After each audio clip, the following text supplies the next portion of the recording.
How's it going, everyone? This is Ryan Drosty here of TopRopePress.com, and we are here with our WWE TLC post-game show. I'm joined, as always, by my trusty sidekick, Mr. Kyle Ross, news writer for Top Rope Press. Kyle, what did you think of the show? Just at a glance to start here, thumbs up, thumbs down, thumbs in the middle. What would you give TLC tonight? Oh, thumbs up for sure. I think that's going to be the consensus tonight. It's kind of interesting going into this little post show that we're doing because last time we did one was Survivor Series, and I knew exactly what we would talk about to start the show, what the debate would be, what the obvious criticisms of that show were. And with this show, it's kind of interesting because I have nothing to criticize whatsoever. I don't think it was like the greatest show of all time, but for a brand-only pay-per-view, it was really good, I think. All the right people went over. All the booking made sense. Show was very logical. Everything was given, I think, the proper amount of time. Maybe the first two matches seemed kind of brief, but yeah, overall, I thought it was a clear thumbs up to me. Yeah, I kind of...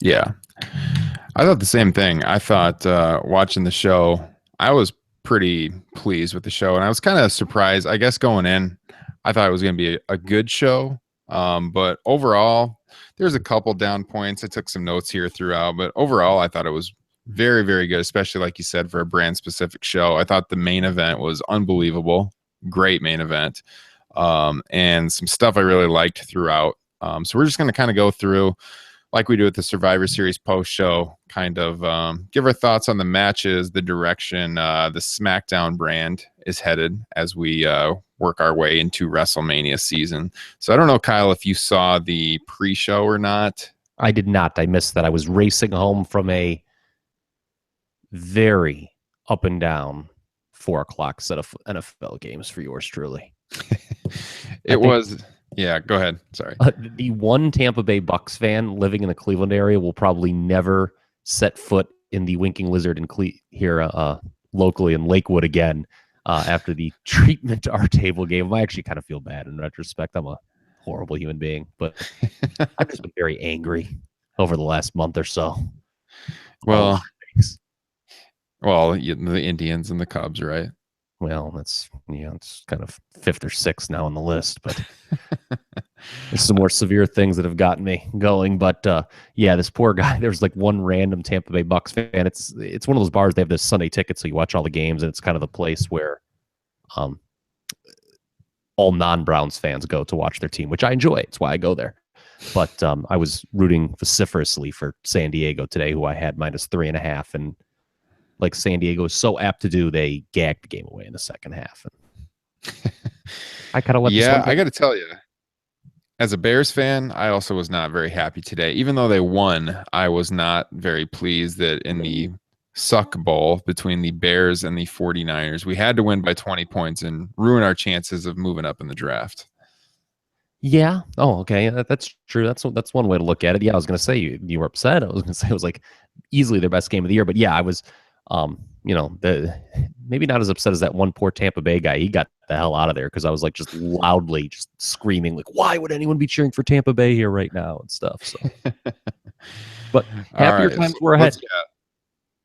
Let's get into the show then. So at the pre-show, it was one of those things, like I turned to my wife, I'm like, this is the match where they just threw everyone in there that didn't have a spot on the card. I don't think this match was even advertised ahead of time. Was it? No, that's my knowledge. Yeah, it was a check match. Yeah, it was a 10-man or a 5-on-5 tag match. So you had Apollo Crews, American Alpha, the Hype Bros taking on the Vaudevillains, Kurt Hawkins, and the Ascension.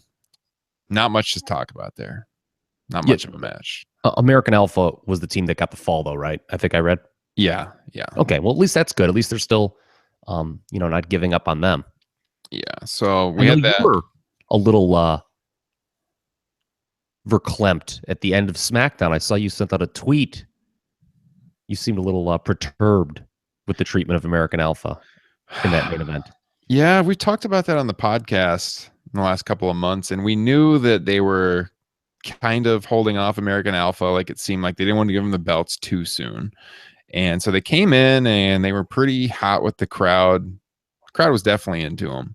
And they went with the whole Rhino Heath Slater thing. So we were thinking like, okay, they're gonna wait. They're gonna give the belts to a go-between, like a heel team, and then move it finally to American Alpha. But oh my God, they've lost so much steam here in the last couple of months. When they came out on SmackDown, I was just like, no, it's just another team.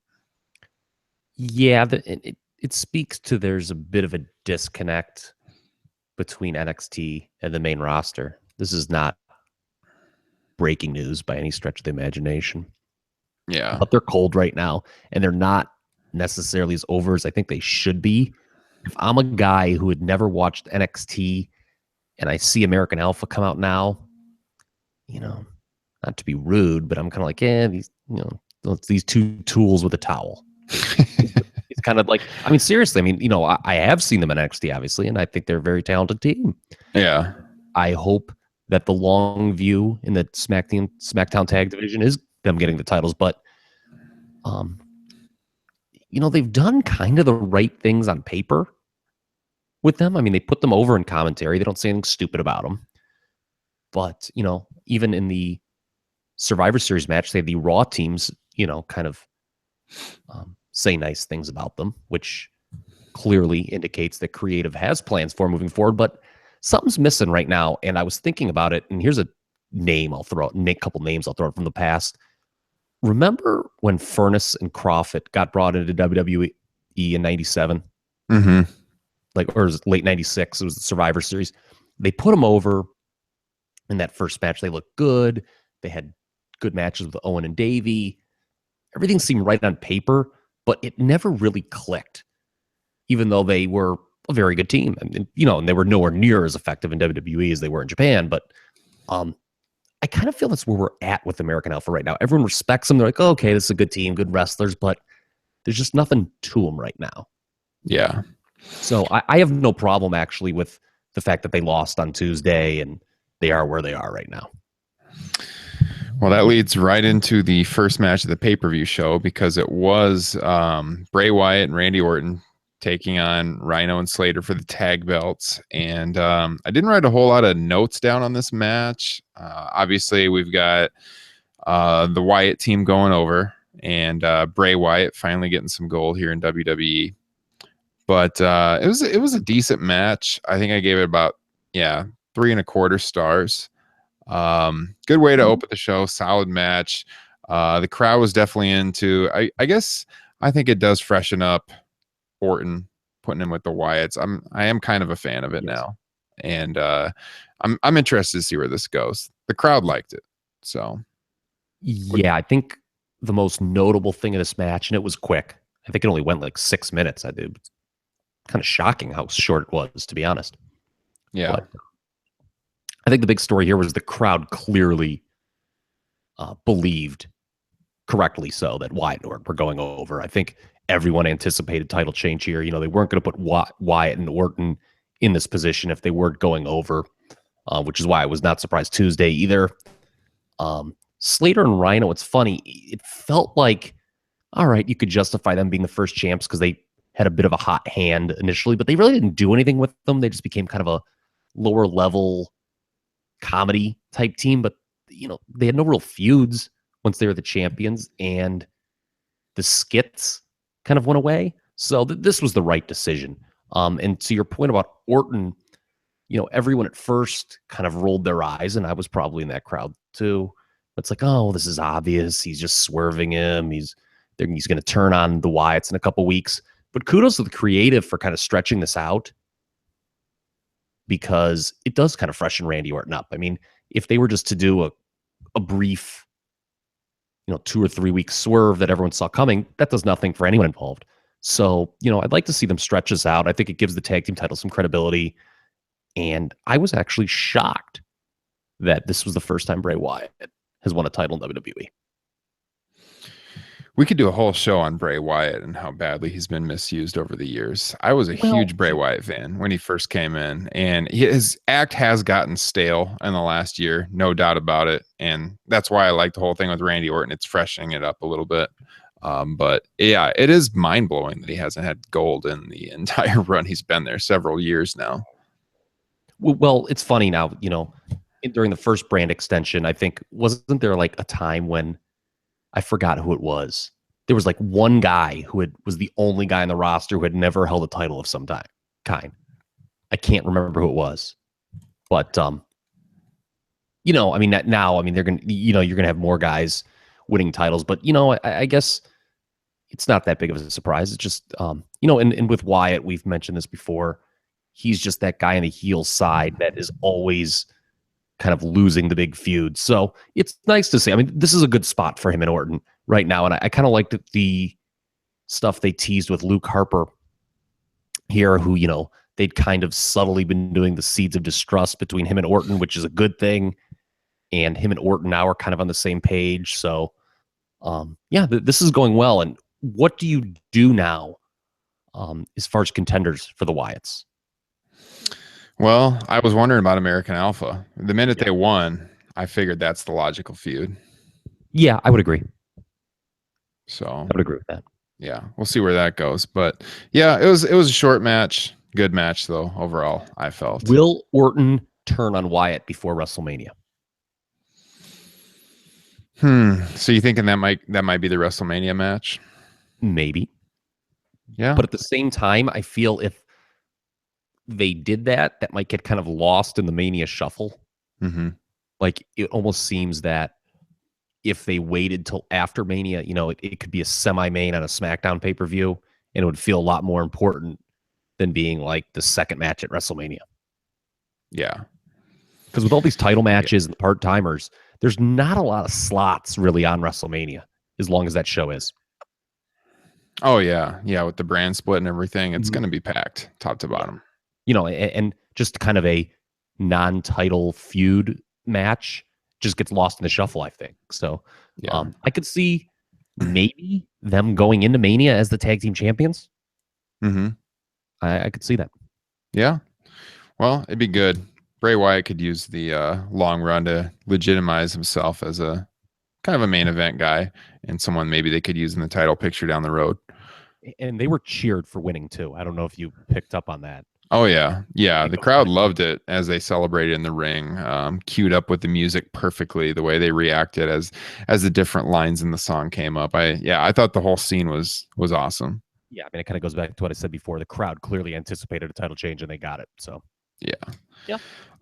In the second match, Nikki Bella and Carmella, not a bad match by any means. Actually, I thought it was pretty good actually. Especially because I have low expectations for Carmella, but she's been improving a lot over the last few months, definitely coming into her own in that heel character. And I'll tell you what, I wrote down in my notes here, one of the first things I noticed at the beginning of this match when Nikki Bella came out was she looked almost exactly like Brie. I don't know what it was, something maybe with her hair, the makeup. They usually, I mean, even though they're twins, they usually look a lot different to me. But like when she came out, I was like, oh my God, she looks just like Brie Bella. Yeah, it was weird. I was going to mention to you. You do know they're twins. Yeah, but like she looked exactly like her in the face. Like they usually look a little bit different. Yeah, she did kind of have a different look going about her tonight. And I had no problem with this feud at all. I actually really enjoyed this feud throughout. It's kind of refreshing that they are doing a feud in the women's division that doesn't revolve around the title. Mm-hmm. I mean, they have fallen into that trap for so long where, the women's division, it's just, all right, you have a champion, you have a number one contender, and no one else is doing anything of relevance. But, this was a pretty good feud. It logically built to a no DQ match. Like the first match was pretty formulaic. It wasn't very long. I think this only went like 7 minutes, but it felt like the blow off. But then they threw that curveball in there with Carmella saying, well, Natty was your attacker at Survivor Series. Which was one of the most predictable things of all time. Yeah, and it almost makes me think that she won't end up being the attacker, Natty. right? Like she's throwing a curveball. Yeah, because the fact that she came out and said it. Yeah, Yeah. like I mean, it would if it does end up being Natty, that's just very anticlimactic, and I just don't think anyone will really care. And all due respect to Natty, I just think she's not at a level that's going to get people to care really about her storylines. I mean, she's there, she's a good hand for the division, but I don't know. I think that other than the title program here, that's what else is going to be going on in the women's division. Who attacked Nikki back then? What do you think if it turns out it was Becky Lynch? I wrote that down on my notes here for the women's title match, but it seemed like they were hinting at a Becky turn, and I Okay, wouldn't mind seeing Becky as a heel. I don't know about so you. yeah, no, I think I wrote about this in the preview on the site. I did it so late, and I was just writing random things. I don't know. I may have just written it randomly to myself, but I'll just talk about it here. I think Nikki versus Becky is probably the SmackDown women's title match for Mania. They're clearly the top two stars in the division, in all due respect to Alexa Bliss, who just won the title tonight. And I kind of was like, it'll be interesting how they get there because they're both faces. So, that could kind of be the impetus for it if they choose to turn Becky heel. I got a bone to pick with you on that. Dynamic there. I got a bone to pick with you on that statement. We'll get to that when we get to the women's title match. We don't disagree with each other very much on this show, Kyle, but I disagree with that one. I did say in all due respect. And by the way, when I say the two stars, I don't mean the two best workers. I mean the two biggest stars. Yeah. So let's see. I gave that match 2 3/4 stars. I thought it was, like I said, it was better than I expected. There was a kind of an awkward spot midway through the match where Carmella gave like a flying head scissors to Nikki from the outside. Nikki was like on the ring apron. Obviously, though, Nikki can't take like the tumble with her neck and everything, but it looked a little bit awkward. But other than that, it was a good match. They got out like the fire extinguisher, which went on a little long. I liked it, but it went on a little long. Well, it was cool because like it kind of just basically led to the finish. She just like fire extinguished the hell out of her and hit her finisher, and it was hit the TKO and it was over. You're right. Yeah. So afterwards, when so Nikki got the win with her new modified rack attack, and then afterwards you had Carmella get on the mic, and like we were talking about the whole Natalya storyline. She said that you might have thought you got your revenge, but you didn't really get your revenge because it wasn't me that attacked you, it was Natalya. And like we said, that was predictable. And then that went right into a commercial with Natalya promoting Kay's jewelry, which was just like awesome. great planning there. So yeah, a lot of people pointed that out. Although I will say, and this has been talked about before when it first happened, WWE getting Kay's Jewelers as a sponsor is kind of a coup that should be commended for them. Yeah. I mean, they don't get a lot of high-end sponsors. Mm-hmm. So, it was a silly segment. To be honest, like I said, I actually started the show a little bit late, and I fast-forwarded through that entire segment. So I kind of appreciated them throwing it in there. That, and I guess there was a proposal later that enabled me to kind of catch up almost live by the time the show ended. I think I finished 5 minutes behind, but I appreciated those segments being placed in because they allowed me to catch up.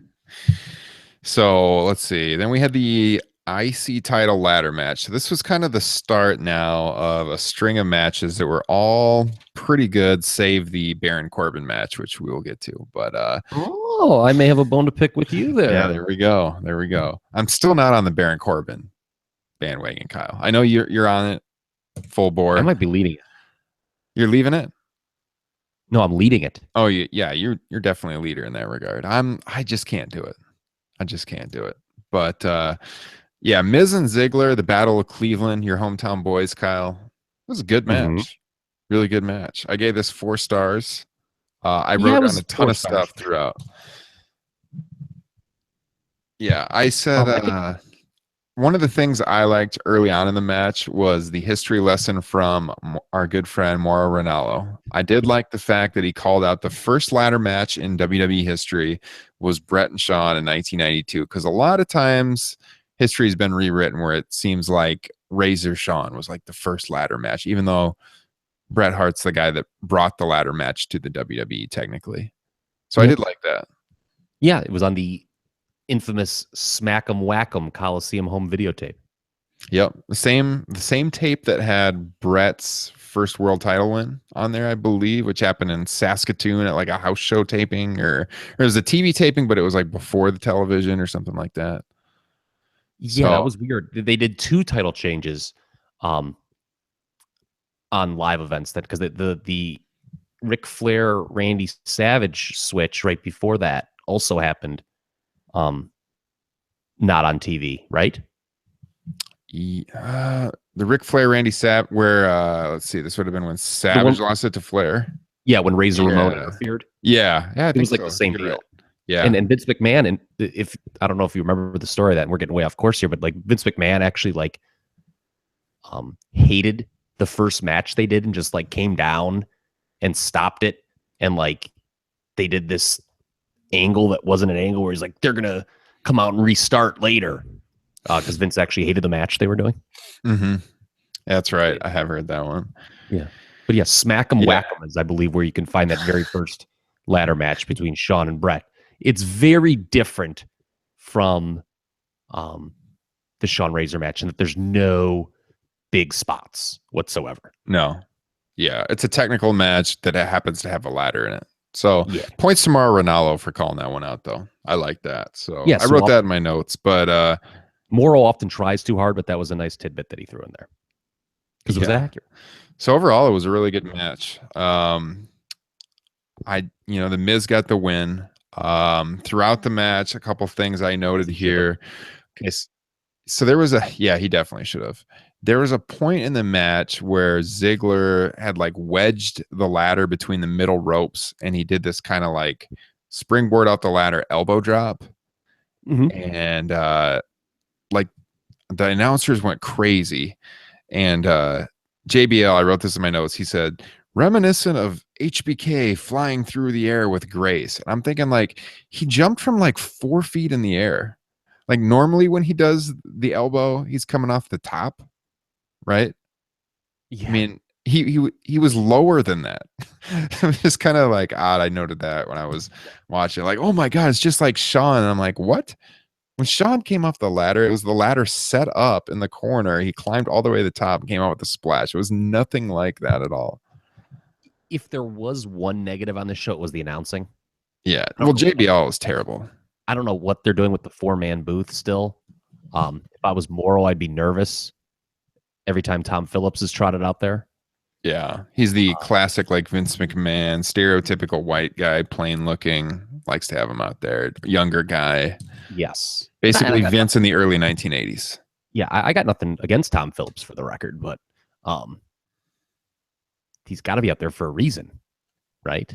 Yeah. And I don't know what that reason is, but unless if they're grooming him to maybe potentially take Morrow's job.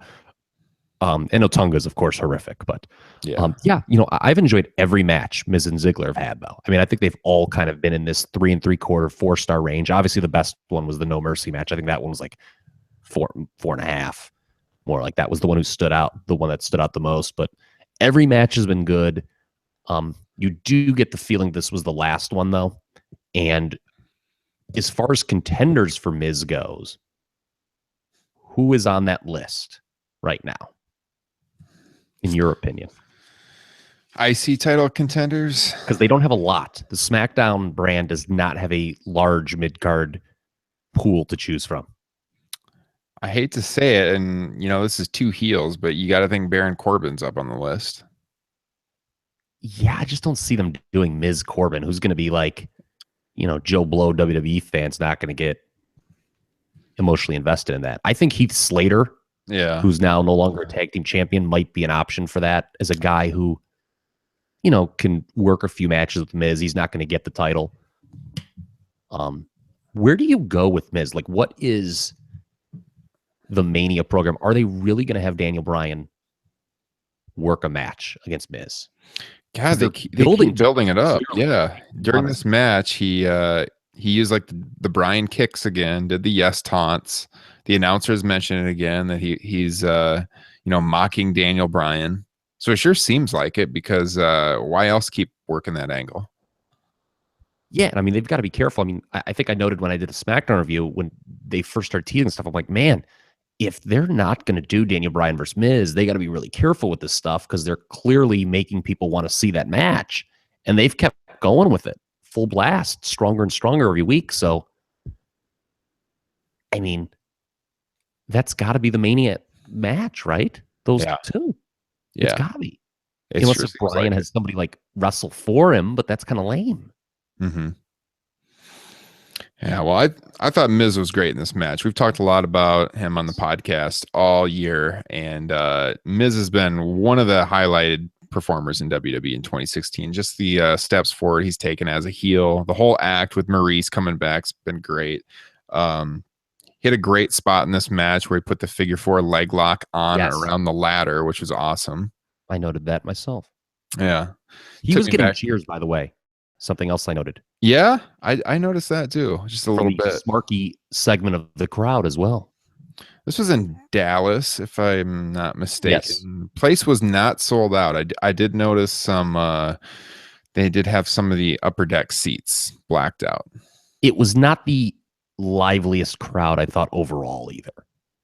This was not your Von Erich crowd in the Sportatorium back in 1983. That's for sure. Or it wasn't even the crowd for that famous 10-man on Raw. Yeah, at the beginning of year 2000. Yeah, the crowd left something to be desired, but hey, by the end, the main event, they were into it. How could you not? Yeah, for sure. I wonder if it was just like a case of, they seemed appreciative. I mean, they weren't crapping on anything, but I wonder if it was just because the show was, there was no real surprise finishes except for maybe the main event, even though I kind of saw that coming. Mm-hmm. It was a pretty by the book show, which is, again, intended to be a compliment, because so many of these WWE shows we review, it's like, oh, this stupid booking decision, and this show didn't have that. So, yeah, I mean, it wasn't the wildest crowd, but it wasn't a completely dead one either. Yeah. Another good spot Miz had in the match. If you didn't see it, he took Ziggler and like rebounded him off the top rope. It was like a power bomb spot. So he like springboarded Ziggler like off his back, off the top rope, and then into the ladder in the corner. I thought that was a great spot too. Yes, he'd been sort of teasing that move recently and been kind of not executing it well, but he did it well here. Yeah. So good match. In the end, let's see, Miz, he had the low blow on Ziggler. They were both kind of battling it out at the top of the ladders. And afterwards, Miz, like we're talking about the Daniel Bryan angle, he dedicated the match to Daniel Bryan. So we will see where that goes. Yes. I'll lie on the camera here right now. I'm going to take a look here. This is a real quality. I see you're sporting the Michigan sweatshirt tonight, Kyle.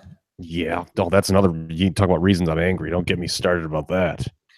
So some of you are probably listening here on the podcast. You don't see the video, but if you are joining us here live on YouTube, I am sporting the Top Rope Nation t-shirt supporting our podcast. You can get this at prowrestlingtees.com/topropepress, like the website, topropepress.com. And if you listen to the show, I want to get this out here before we go any further. If you can go on iTunes, look up Top Rope Nation, you can leave us a review and subscribe to the show. That will help us out a lot. We're looking to expand, do more of these webcasts, more and more of the like post-game show type things. We got some things in the works. So just give us some feedback, give us some more exposure, get the show out there, and we've got some things coming down the road. So I'm sporting the Donald Trump double chin, by the way. Yeah, nice. That's because you got the low camera angle, Kyle. Oh, is that what it is? My camera's actually, I've gone to some means to make my webcam a little bit higher up. Oh, I actually have some textbooks stacked under my computer currently. Oh, wow, that's a smart move. Maybe I should just sit on my wife, who's passed out, by the way, on the couch right over here. Maybe that'll help out. She's wondering like what the hell you're talking about. Yeah, I don't know. Why is my husband over there with headphones on talking into a microphone about guys wrestling in tights? Yeah, I don't know. Who knows? Well, I'll tell you what, she does her own thing, so she does her own podcast that I question, so that's okay. Every time my wife watches Real Housewives, I tell her, you cannot give me crap about watching pro wrestling. Yeah, she does one about mine, does one about The Bachelor and The Bachelorette. So, I mean, hey, I got free reign on this thing, man.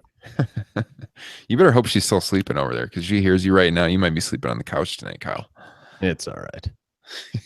It's all right. Deep sleeper. No, no chance she wakes up. All right. The next match, Baron Corbin, Kyle's hero, the truth, the American hero himself. I wouldn't go that far. Taking on Kalisto in a match where you got a guy half of Corbin's size trying to fight him off. You got Corbin throwing him into the ring barriers constantly. Not much of a match. My notes say snore. That's all it says. See, I thought this was okay. It was interesting that they gave this more time than they gave either of the first two matches, because the first two matches had been built up on television a little bit more. JBL didn't do Kalisto, I think, any real favors on commentary. He was kind of giving him a lot of backhanded compliments and subtle burials, but overall, I thought this was easily Baron Corbin's best singles match on the main roster, and he was the right guy to go over here. And for a chairs match, which isn't the greatest gimmick match, I was there live for a Big Show Eric Rowan chairs match, which was a real dog. Oh my, that sounds like a horror movie. Yeah, this was a lot better than that. They teased some good comeback face spots for Kalisto, and Kalisto's really good. I feel bad for him because he's really lost, I think, on this brand. He's a guy who really needs to just be in the cruiserweight division. I think he's just, otherwise Vince McMahon's just going to use him as a guy who gets bullied by up-and-coming heels, and he's going to lose all the time. Mm-hmm. So, again, right guy goes over here. I got no complaints. So Corbin won, and that leads us to our... This was not a career performance, by the way, from Kalisto, like JBL kept saying. No. That was last year at TLC, wasn't it? Yeah, where he had the Salida del Sol off the ladder. Yeah. At that point, God, everyone, including myself, I was thinking this guy is the next Latino star Vince McMahon's going to push to take the Rey Mysterio mantle. They've been looking for a long time for someone to take Rey's old spot. And Kalisto had a ton of fanfare at the time and done pretty much nothing with him since. Well, they kind of tried pushing him. Remember, he feuded with Del Rio for the U.S. title. Del Rio for the U.S. title, but that didn't really go anywhere. No, he wasn't going anywhere in that feud. So he was having good matches, though, but for naught. Yeah, I agree. The cruiserweight division, though, that's a place he could shine. So I think you'll see that eventually. So the women's title match. All right, here we go. Alexa Bliss, the best thing going in the WWE women's division by far. I tweeted that out last week, I think, during SmackDown. I saw that. Do you disagree or do you agree? She's really good. I don't know if she's the best all-around female performer in the company. Well, I don't think she's like the best wrestler or anything. Oh, I'm not, okay, yeah, I'm not saying she's. I'm just saying like all around. I don't know if I'm ready to go that far, but she's very good and she's improving. I think it needs to be spoken about that she has really benefited from the fact that Eva Marie is gone, because I think that she's been given that spot. I think this was not the original plan, was for her to beat Becky Lynch and be the champion. I just don't think that was the plan. So she's kind of stepped up into the role and she's done very well. And I was not surprised at the title change tonight. By the way, the betting odds, if you followed them, were all spot on for these finishes tonight. I felt like Alexa was going to win just because she has been on this hot streak. She is the freshest thing in the women's division. That's one of the big said that she's the best thing going is because she does have this like newness to her, like something about her. The way she's portraying herself as a heel has been awesome. Her promos are I will say her promos are the best. She is the best women's promo in the company right now. In ring, she's getting better and better.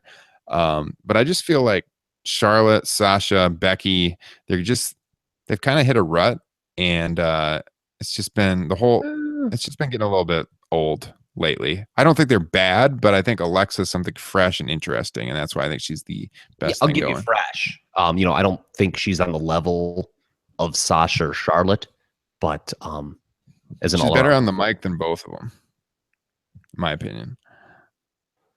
Sasha, yes, for sure. She's better than Sasha on the mic. Sasha's bad on the mic. I don't know if Yeah. she's better than Charlotte on the mic. Charlotte's given bad material sometime, but I think if given good material, she's probably the best in the as far as in the either women's division on the mic in the company. I was not surprised here because the tables match really lends itself to a heel winning because they can kind of do a fluky finish that builds to a rematch. And that's sort of what they did here. Yeah. I would not be surprised at all if Becky wins the title back at like the Royal Rumble or on TV around that time. I don't think this is going to be a long run for Alexa. Well, to piggyback on what I said about her being the best promo in the company, did you see any of Talking Smack right after the show? I was listening to it as I was setting up. Because Alexa comes out and she talks about winning the title, about her parents being there, the first live event they'd been to. She was crying at the desk next to Renee Young and Daniel Bryan. And then she went from being like this humbled person, like the real life Alexa Bliss, to all of a sudden transforming into the heel Alexa, where they brought up Becky Lynch, and Alexa's like, I have no reason to be grateful to Becky Lynch. Why are we talking about Becky Lynch? I went out and won the title, etc. It was just awesome how she went from like the real life to the character, and in just like a split second. And I thought that was really good. Kudos to her for doing that, because see, I was listening to her kind of give the emotional part of the promo, and I was like, "Yeah, do you want her to be doing this as the new heel champion?" And then so that's very good that she went there. I support that. Yeah. So the match itself was pretty good. Like you said, she's been getting a lot better in the ring. She's still relatively new to wrestling, and you can tell, former gymnast, by the way she works. Some cool spots throughout the match. There was an error that I wrote down on my notes, a glaring error. Right after Alexa gave Becky a DDT onto like a down table in the corner of the ring. You're going to see this on Botchamania, because they had the camera zoomed in on Alexa, and she turned to Becky and she said, "Are you okay?" And it came across like very clearly. So, oh boy. Yeah, that's oh, I didn't catch that. Good eye. Oh boy. Yeah, that's going to be on the latest Botchamania here in a couple of weeks on YouTube. But yeah, I thought after the match, they're clearly hinting at a Becky Lynch heel run coming down the line, because what'd she say? She said, I don't appreciate you sticking that microphone in my face right now. And then she kind of backed off and tried to be like good girl Becky Lynch again. And, oh, I'm disappointed in myself for losing the title, and, real hard on herself and stuff. But why even do that unless we're moving towards a heel turn? The only issue I have with Becky turning heel, she's a good face. Yeah, I just think it's the same kind of thing I was saying a minute ago, though. Like the whole act's just getting a little old. She needs to freshen it up a little bit. Yeah, does she? I mean, is that where we're at in wrestling? That people are. I mean, she's only been in this role as top face on the SmackDown brand for what, 4 or 5 months? Right, but she's been a face for longer than that, going back to NXT. That's true. Yeah, that's true. But not I don't always. know. I just feel like her character's lost some steam. I'd like to see her as a heel. Wow. Okay. We'll see. Even if it's to put over Nikki Bella.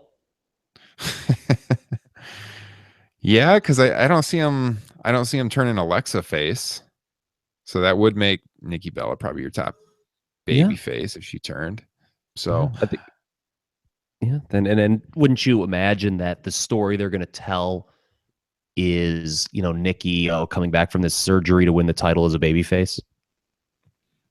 Yeah, I could see that happening for sure. We'll see. I don't know. Especially it is kind of that John Cena ties the record. God. Couple celebration. We'll have a documentary of them going out to dinner and drinking some fancy wine to celebrate their championship victories.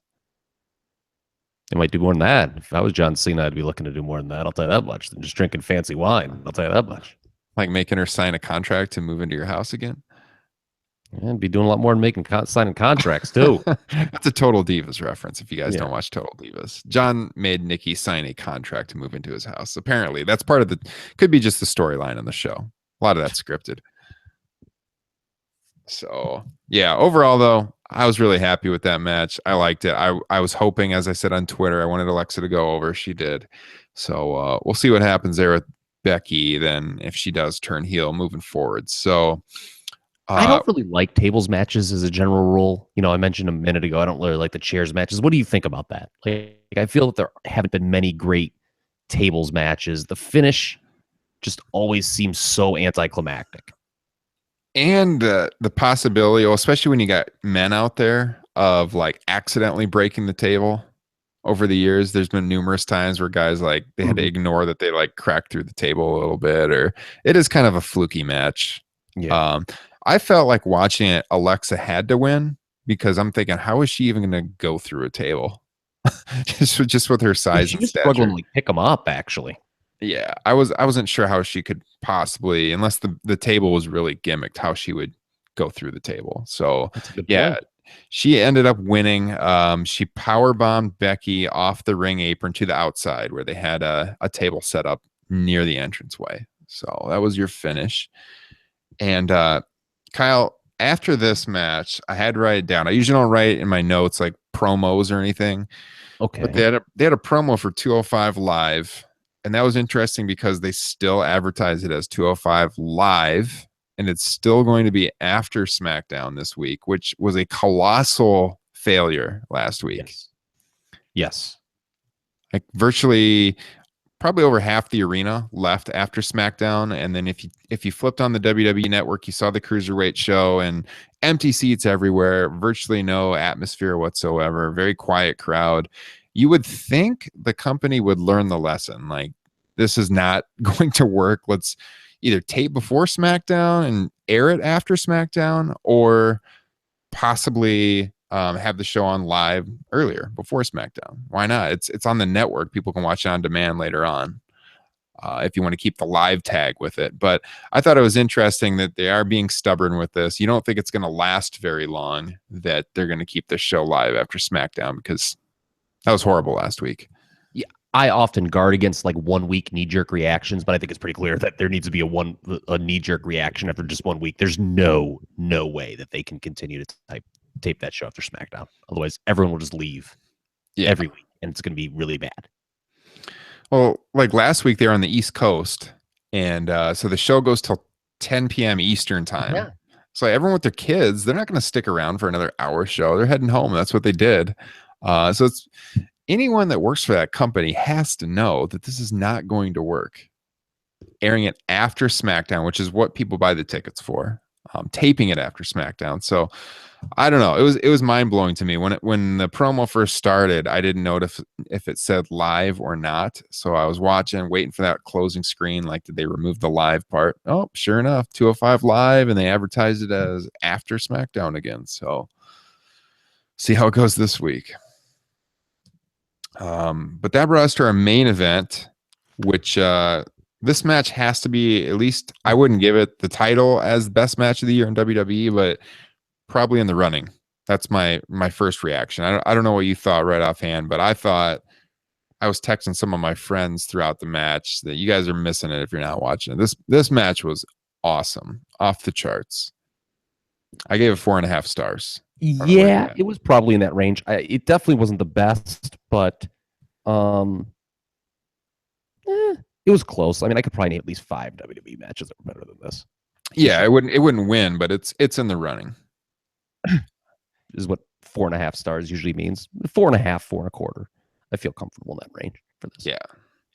The finish, while it was the right finish, maybe brings it down a little bit with Ellsworth. Yeah, I agree. We were talking about this off air, and you knew James Ellsworth is coming out eventually, and it's kind of like this thing hanging there throughout the match, which was just, like I said, a great match throughout. It's like, all right, James Ellsworth has to come out. He didn't take too much away from it. And they pulled the swerve with him in the end, so he ended up costing Ambrose the win and helping out AJ for whatever reason. That's your reason to turn into SmackDown this Tuesday. But yeah, I agree. That kind of took away from it a little bit because it was a great match. How much do you think this is going to be remembered as the AJ Styles ass match? I wrote that down. I was going to get to that. So Yes. if you didn't Very see it, large hole torn in his tights. I'm not sure where it Saw a happened. lot more of AJ Styles than I cared to tonight. I'm not sure where it happened, but I did notice throughout. Like at first, I'm thinking, like, does he have something stuck to his tights? And Yes. That's what I thought at first too. And then I'm like, oh my God, that's his ass. yeah, so he had like a couple inch tear on the left side of the back of his tights, just showing his butt cheek throughout. Yeah, it kept getting bigger and bigger. I was like, oh boy, we could be in a lot of trouble. I was wondering, like, if the ref went to him at any point, was like, you got to start working with your back, like, to the hard cam, so we can't see that. He kind of, I don't know if it was just coincidence or what, but every time they did a ladder climb, it seemed like he was opposite side. Yeah, I did notice that. So it's possible they could have pointed that out. But AJ Styles ass match. Yeah, it was a match that we'll be seeing highlights of probably all through the week. A lot of good spots throughout. The 450 was incredible. That's the exact spot I texted my friends about. So AJ did a springboard 450 from the ring off the top rope to the outside through tables, or one table that Dean Ambrose was laid out on. Freaking amazing spot. One thing I also noticed throughout this match, Kyle, was the fans were more into AJ than Dean. Did you notice that? Oh yeah, absolutely. And I mean, that's kind of not a surprise. AJ Styles is just a bigger star than Dean Ambrose. In all due respect to Dean Ambrose. I mean, Dean Ambrose has kind of played his role okay in this feud, but AJ's going on to bigger and better things. What they are, I don't know. It's funny. Abby Arthur was kind of talking about, oh, I pray to God this is kind of the end of Miz and Ziggler. I could watch those two work again and be a lot happier than I would be if I saw these two work as good as this match was tonight. I kind of want to see AJ work with somebody else besides Dean Ambrose. Well, do you think they got to turn Dean though? Turn him heel? Because I feel like Dean Ambrose as a face is just. I've never been a huge Ambrose fan. I think the guy can work. I'm just not a fan of the character, and I feel like his entire run as a face has been pretty lackluster. I'd like to see him as a heel. The only problem is they don't have a regular touring babyface on that brand. AJ. Do a double turn? Yeah. I just don't think they're going to do that. They could. I mean, AJ's quite over as a face, but I don't see that being the plan in the short term. Yeah. Well, that's why I brought up the crowd reaction though, because AJ was noticeably getting far bigger face reaction. So why not go with the crowd and make and AJ's been one of their top merch sellers too. Oh yeah, so, it's funny that they have two babyface heel champions. Yeah. Kevin Owens typically gets cheered in his matches too. Mm-hmm. And he's supposed to be the heel. I don't think it's quite to the degree AJ is, but it's a similar dynamic with the two champions. Well, I know that at one point AJ was supposed to be a face, like he was supposed to be turning face, and the heel run was supposed to be kind of a short-term thing. So I'm interested to see if they pull the trigger or not. Is it going to be AJ Undertaker at the Rumble? We talked about that on the show a couple weeks ago, and I think so. That's what I see happening. It can't be AJ versus Ambrose as the Rumble title match, right? No, they need something a little juicier, I think. Yeah, we speculated on the show. If you haven't heard it, you can go back in the archives on topropepress.com, listen to the old shows. But yeah, we said that AJ Undertaker, possibly with Undertaker going over at the Rumble and leading into Cena Undertaker for the SmackDown title at Mania, which is a match they've been talking about doing for years. And couldn't happen last year because of the injuries. But if AJ is out of the title program on SmackDown for going into Mania, what do you do with him? Yeah, looking at the roster, he's got You don't think they'd put him into like an IC title match? No, He's I beyond think that at this point. he would work against somebody who comes up from NXT. Nakamura? Probably Nakamura. Yeah. And they save that for Mania because it kind of satisfies the part of the audience who's like, oh, this is kind of bullshit that AJ is not in the title match. But if you get AJ versus Nakamura at a WrestleMania, that's a pretty big deal. Oh, yeah. You'd have the Wrestle Kingdom rematch. Yeah. So, I mean, that's a match that would not get lost in the shuffle as a non-title affair, for sure. Yeah, I could see that.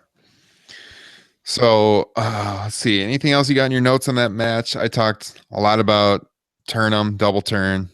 Dean's a bad baby face. Well, I think this company just sucks at making baby faces, to be honest with you, in a traditional means.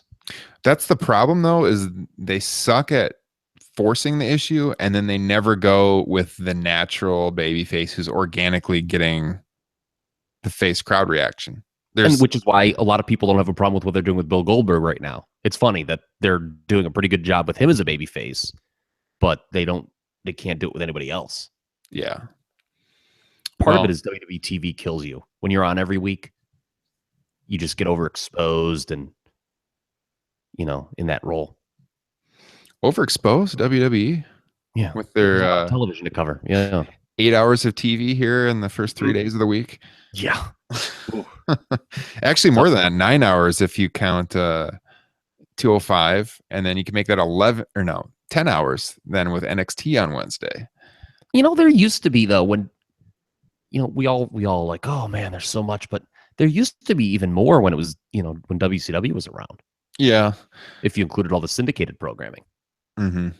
But I've read some stuff like on the early 90s and when the WWF kind of went downhill, and in addition to the steroid trial, obviously, a lot of people point to overexposure being one of the problems with the product at the time. Well, the only issue that I'll claim with it is it just makes it more and more of a niche product when you have that much of it going on, because I think you get to kind of I don't know if I want to use the word problem, but I'll just say issue, where people just kind of feel like if you're just a casual person, I can't keep up with this. There's just too much. It's overwhelming. Screw it. Yeah. Well, how can you get into the product knowing like, okay, in order to keep up with this product, I've got to watch like this many hours of television every week. It's pretty overwhelming. Yeah, I mean, 3-hour Raw by itself is a lot. And, last week was one of the few exceptions that it's not been a complete chore to get through. Yeah. But I mean, if somebody were, to ask about Raw, I always recommend not watching it live, just kind of maybe starting it late or something like that on DVR, and you can just fast forward through the, the bad parts and watch the highlights. I think 2 weeks ago, I watched the show in like 45 minutes because I'd seen the results. Nothing seemed that interesting. I would stop every once in a while, like, oh, all right, this is obvious. Just go through. Last week's was, probably the best besides the first episode post brand split. Yeah, I virtually never watch Raw live, totally live. I almost never start it until an hour into the show off the DVR. Or I don't have Hulu, but I know some people are watching on Hulu. Yes, that'd be a better way too. 90 minutes.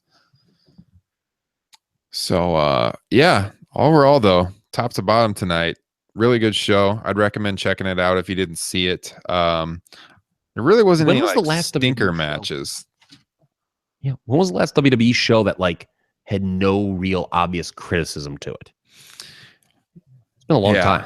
Outside of NXT, who have had some good shows recently. Yeah, on the main roster, it's been a while. So I was pleasantly surprised tonight. Thumbs up to WWE. I feel like the main talking point coming out of most WWE pay-per-views is, I would have done this instead. But there wasn't any of that. I mean, the guys they put over are clearly the guys they're going to be building around moving forward. And I think they're the right choices in most instances. Mm-hmm. Guys and girls, I should say. Yeah. So, particularly Baron Corbin. Well, Corbin couldn't lose to Kalisto. Nobody could have thought that would happen. But no. The day Baron Corbin wins the SmackDown World title is the day that I will lose my mind. No, that's not going to happen. What do you do with him, though? Because there's got to be a happy medium. He's not a guy who should be in a world title program, but he's a guy that should be pushed. You talk about fresh. He's at least new. I don't have any problems with him being IC champion eventually. Yeah, I agree. What do you do with who do you program him with moving forward? Yeah, I would say Apollo Crews, but he's been kind of damaged goods. Yeah, I feel like it's got to be something a little more meaningful. You know, he had that bad feud with Dolph Ziggler when he first came to the main roster. I don't want to see that again. Yeah.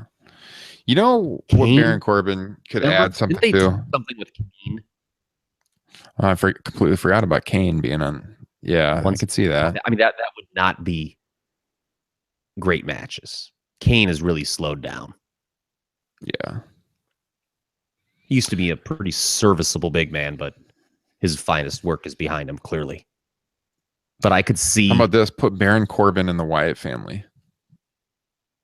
He just gets lost in the show. They've got enough there, I think. They don't need him. Yeah. And he's the lone wolf, remember? That's true. Ryan. Had to scrap all those t-shirts. Yes, he was wearing a wolf t-shirt, by the way. That was crazy. Yeah, remember, he has no friends. I really liked that promo. This guy, they need to let him cut better promos too, because he's capable of it. I will concede he has improved quite a bit in the last. This was his best match, 6 right? months. Tonight was his best match on the main roster. I have a hard time remembering any of his matches on the main roster, so I'm trying to think. Like, I mean, not I that could the probably bars give you are that. high, but Yeah, I could probably give you that. okay. So, yeah, I don't know where to go with Baron Corbin because there's not a lot of options. Yeah, weird. I mean, I think it's gonna be interesting watching SmackDown because a lot of the matches tonight, Sans, Becky, and Alexa kind of had the feeling of finality to them. And it's like, okay, the winners are going to move in different directions. Whether you're talking about, the new tag champions, Miz, AJ. I think they did something on Talking Smack right before we started taping where they are going to do an AJ Ellsworth match again, where AJ presumably finally gets his win over James Ellsworth. But that's kind of weird given that Ellsworth helped him. Yeah. I mean, I'll have to go watch Talking Smack to see how they're building it. I don't want to criticize something I haven't watched, but it's I don't know, and I assume Undertaker's coming for AJ eventually. So yeah, Russo thing though, where it was all a ruse all along, and AJ and Ellsworth were in together because that would have made no sense if you watched the TV. Yeah. Well, if Russo was booking, you would have got that for sure. Yeah. All right. Well, I don't really have a whole lot else to say, so I think we're going to wrap this up for tonight. But like we said, again, check out the show if you didn't see it. TLC was a solid effort from WWE, and we will be back with probably an audio-only podcast here relatively quickly. It's been a while. We've done these webcasts the last 2 times, and we do post the audio. So if you missed the webcast or you just want to listen to our beautiful voices again, you can check that out. You can check that out on topropepress.com. We're on iTunes, Stitcher Radio. We are going to be the featured podcast, Kyle, on podbean.com, which is where our show is hosted next week. So we got to get some quality content up prior I have an to idea. that. Yes. I have an idea. All right. You want to share it, or are we going to talk about it off air? Book for WrestleMania is what we need to do. Okay. Let's do that in our next show. Okay. WrestleMania fantasy booking. That'll give me some time to script this out. Yes. So other than that, you guys, check us out on topropepress.com. As always, you can follow us on Twitter at topropepress. He is Kyle Ross. I'm Ryan Drosty. We will catch you guys next time. Thanks.